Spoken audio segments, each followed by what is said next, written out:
വൃത്തങ്ങളും സാ ഷ രേഖകളും. ചെറിയ വൃത്തം. സാ ഷ രേഖകൾക്ക് പകരമായി ഒരു ചെറുവൃത്തമാണ് ഉപയോഗിക്കുന്നത്. ആ ചെറുവൃത്തത്തെ സാവൃത്തം എന്ന് പറയും. ഉദാഹരണം നോക്കൂ. ശോഭ, വാസം, റസ്ക്.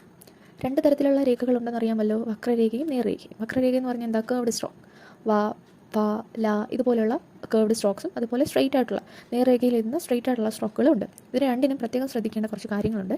വക്രരേഖകളിലാണെങ്കിൽ വക്രത്തിനുള്ളിലാണ് സാവൃത്തം എഴുതേണ്ടത്. ഉദാഹരണം ശോഭ നോക്കൂ, കേർവ്ഡ് സ്ട്രോക്കിനകത്താണ് നമ്മൾ സാവൃത്തം എഴുതിയിരിക്കുന്നത്. എന്നാൽ 2 നേർരേഖകൾ ചേർത്ത് എഴുതുമ്പോൾ ഉള്ള ഒരു വേർഡാണെങ്കിൽ റസ്ക്. ഈ ഒരു ഉദാഹരണത്തിൽ നോക്കൂ, 2 നേർരേഖ ചേർന്ന് വരുന്നതിലാണെങ്കിൽ നമ്മുടെ സാവൃത്തം എപ്രകാരമാണ് എഴുതേണ്ടത്?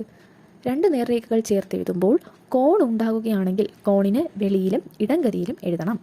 2 നേർരേഖകൾ ചേർത്ത് എഴുതുമ്പോൾ കോൺ ഉണ്ടാവുകയാണെങ്കിൽ, ഇപ്പോൾ നമ്മുടെ സ്ട്രെയിറ്റ് സ്ട്രോക്സ് എഴുതുമ്പോഴായിരിക്കും നമുക്ക് ഒരു ആംഗിൾ കിട്ടുന്നത്. ഇതിനകത്തൊരു ആംഗിൾ കിട്ടും. അപ്പോൾ ഇങ്ങനെ ആംഗിൾ കിട്ടുന്ന ഒരു കേസിൽ നമ്മുടെ ഈ ഒരു സാവൃത്തം പുറത്തോട്ട് വേണം എഴുതാൻ. അതെപ്പോഴും ഇടംഗതിയിൽ വേണം എഴുതാൻ, ആൻറ്റി ക്ലോക്ക് വൈസ് ഡയറക്ഷനിൽ വേണം എഴുതാനായിട്ട്. അടുത്ത റൂള്, സാ ഷ ശബ്ദത്തിന് മുമ്പോ പിമ്പോ സ്വരമോ അയ്യ ഓയ എന്നിവ വന്നാലോ രേഖ എഴുതണം. അതായത് സാ ഷ ശബ്ദത്തിന് പകരം നമ്മൾ രേഖയായിട്ട് ഇങ്ങനെ ഒരു രേഖ നമ്മൾ ഉപയോഗിക്കാറുണ്ട്. അപ്പോൾ ഈ സാവൃത്തം ഇടാൻ കഴിയാത്ത കേസാണ് പറയുന്നത്. അപ്പോൾ ഏതെങ്കിലും ഒരു സ്വരം വവ്വല് പ്രൊസീഡ് ചെയ്തോ അല്ലെങ്കിൽ ഇത് കഴിഞ്ഞ് ഒരു വവ്വല് വരികയോ ചെയ്യുകയാണെങ്കിൽ നമ്മുടെ സ്ട്രോക്ക് തന്നെയാണ് എഴുതേണ്ടത്, രേഖ തന്നെയാണ്, സാ രേഖ തന്നെയാണ് എഴുതേണ്ടത്, അല്ലെങ്കിൽ ഷാ രേഖ തന്നെയാണ് എഴുതേണ്ടത്. അതുപോലെ തന്നെ അയ, ഓയ എന്നീ ശബ്ദങ്ങൾ പ്രൊസീഡ് ചെയ്തോ ജസ്റ്റ് ആഫ്റ്റർ വന്നു കഴിഞ്ഞാലോ നമുക്ക് സാ ഷ ശബ്ദത്തിന് ഒരു രേഖ തന്നെ എഴുതേണ്ടി വരും. അപ്പോൾ സാ വൃത്തം ഉപയോഗിക്കേണ്ട കേസസ് ആണ് പറയുന്നത്. വക്രരേഖയാണെങ്കിൽ വക്രരേഖയ്ക്കുള്ളിൽ എഴുതണം.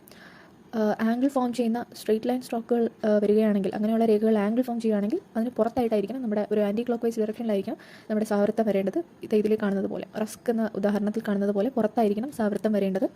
അതുപോലെ സാ ഷ ശബ്ദത്തിന് മുമ്പോ പിമ്പോ സ്വരമോ അയ്യ ഓയ എന്നിവ വന്നാലോ രേഖ തന്നെ എഴുതണം. നമുക്ക് ഈ ഒരു സാവൃത്തം എഴുതാനായിട്ട് കഴിയത്തില്ല.